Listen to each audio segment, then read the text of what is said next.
Hello everybody and welcome back to the next tutorial in the VATSIM Mini-Series created by myself, and as always I hope you guys find it particularly useful.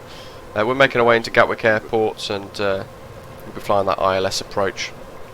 There'll be quite a few things to consider. Depending on the approach we'll hit a lot of very different things as well from ATC. Be sure to click subscribe if you're new to the channel as well, and if you've found the videos useful please click the like button down below too. So as we make our way round we might be told, depending on the airport, we'll be given vectors, and as we fly in those vectors we'll be setting the aircraft up accordingly. Gatwick Airport for example, most of the stars feed into Mayfield, which is a VOR. And for 26 left, which is what we'll be using today, you then fly north, effectively a long base leg to intercept that ILS approach. If it's somewhere like Skiathos, then bear in mind that's a VOR DME approach. So you'll expect to hear something like descend to 3,000 feet, cleared VOR DME approach, runway 01, report runway in sight. In which case you read that back. Descend 3,000 feet, cleared VOR DME approach, runway 01, report runway in sight, speedbird 1, or whatever your call sign is. With that particular approach you'll be looking to get that runway in sight as you fly the procedure, and once you can see the runway properly then you would call up speedbird 1, runway in sight. And then from there you'll be given clearance to land, or whatever the next steps will be. In relation to an RNAV approach, for example if you're flying into Innsbruck and you're given the RNAV or RMP approach for one of their runways, you'll be told cleared RMP approach runway 01, or whatever the runway is again, and again you just read it back, and that's clearing you to fly the RNAV approach, or RMP, or GNSS as it is in other parts of the world. So it's clearance to then proceed through to the next bit and actually fly the approach itself. In relation to the ILS approaches, from Mayfield for example at Gatwick you'll be told turn heading 010 degrees, and you might be told again further reduce speed to 180 knots. If it's busy for example guys, reduce speed 180 knots, in which case you're looking to slow yourself down. If we're told descend 2,500 foot, then click this interior bit here, just where my little weird sign is, and you can see it switching between 1,000 and 100. So you click it once and it will then allow you to do it at 100 foot increments. Always, especially at Mayfield, try your hardest to be around 180 knots or so if you can, especially if you're sort of not used to it, or whatever waypoint it is before you fly that approach. Try and get that speed off early if you're still getting used to flying the aircraft.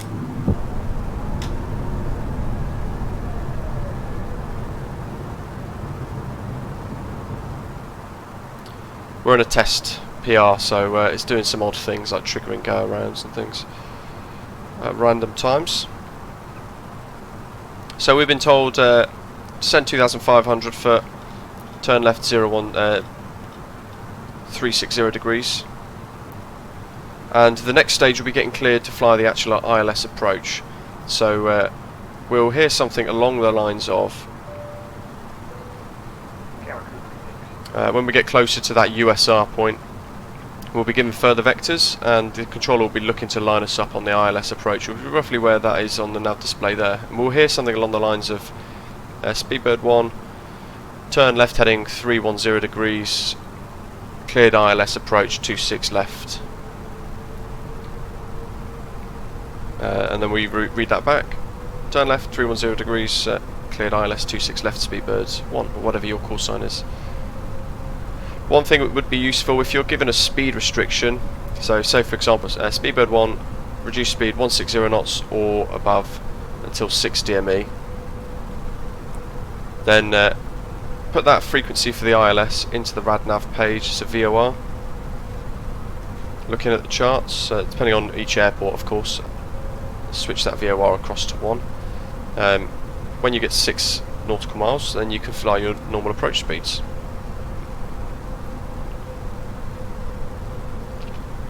Always consider the charts, and of course you want to make sure you've got your ILS modes on and your LS button switched on as well, so you get all of that lateral guidance and stuff like that. So we'll be told at this point roughly, turn left heading 310 degrees or 300 degrees. Cleared ILS runway 26 left. When established, disassemble the glide, or report when established. Report when established would mean that we have turned onto that ILS approach, and the horizontal guidance on the primary flight display, it's at the bottom there, that diamond would be in line with the yellow line, pretty much. And on the nav display, that magenta line there will be flush with the other yellow lines on the nav display there, so that's then telling us that we're flying that approach. The fact we're cleared to fly the ILS would mean that we could go ahead and press lock mode, and it will start to track the localizer. And of course, to descend with the glide slope itself, we would need to activate approach mode. So in theory we could just go ahead and press approach, and the aircraft will start to line itself up with the runway.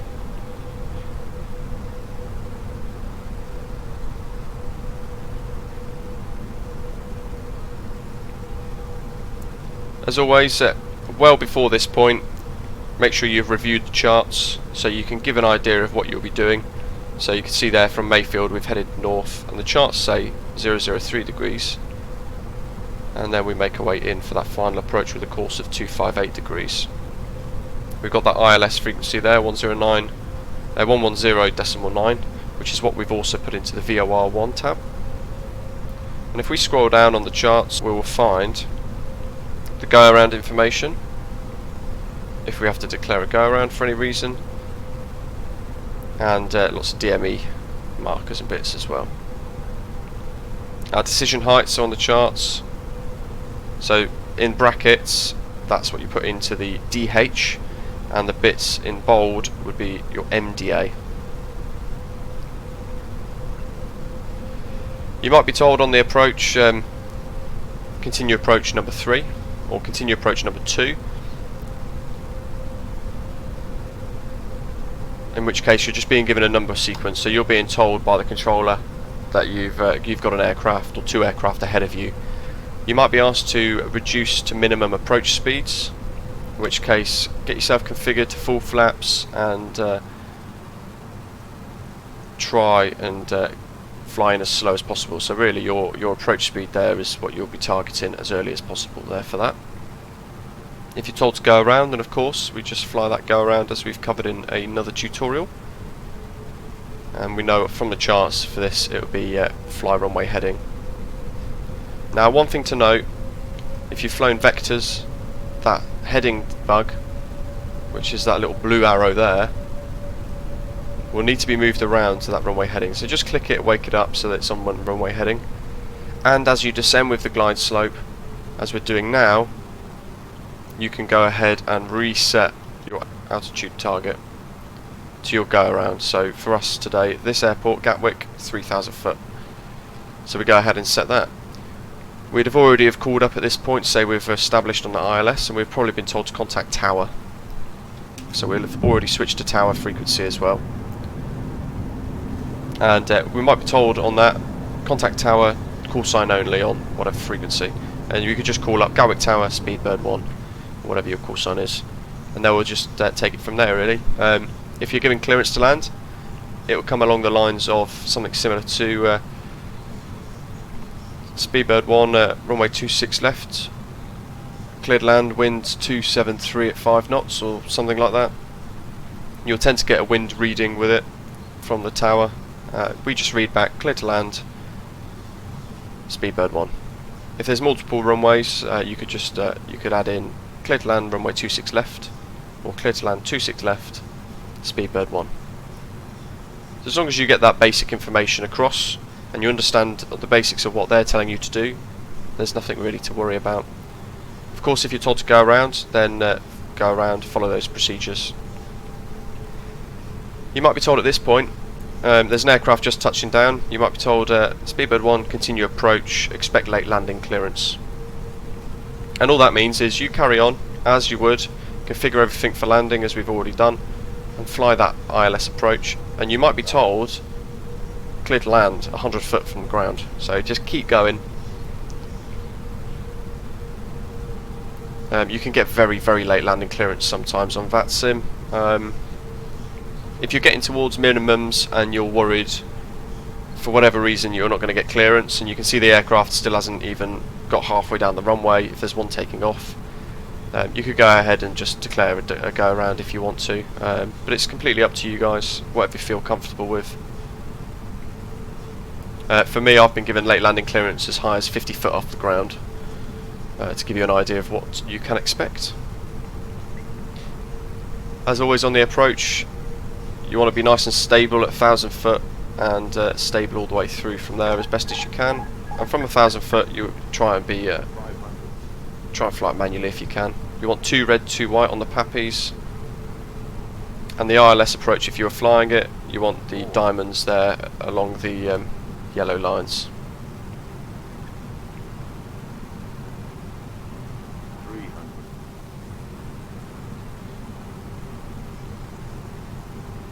So consider the different approaches you guys might be asked to do. VOR approaches will always be a visual approach and landing. Minimum 50, 40, 30, 20, 10, 5.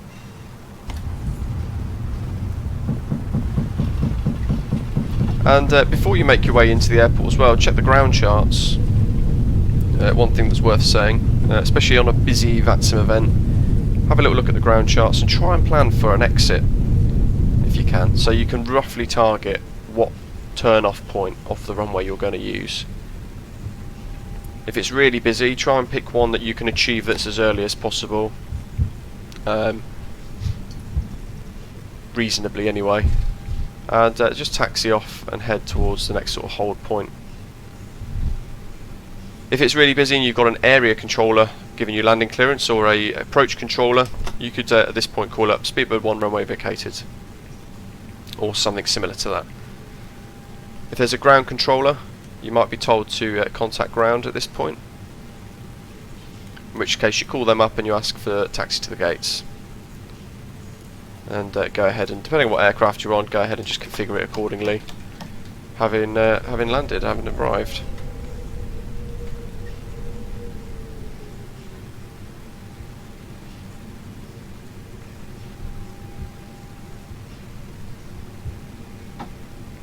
As always, if there's anything missed, then let me know in the comments or on the Discord server.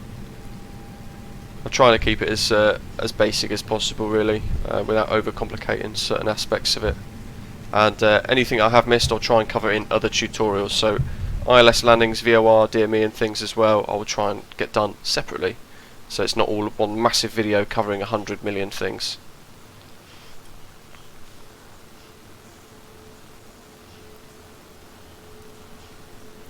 Again, if you found the video useful, then please click that subscribe button down below, and the like button as well. And if there's anything you'd like to specifically see for content, then just let me know. If it's your first couple of times, if it's your first go on VATSIM, then let me know how you get on in the comments as well. It's definitely worth getting into, especially for a little bit more immersion.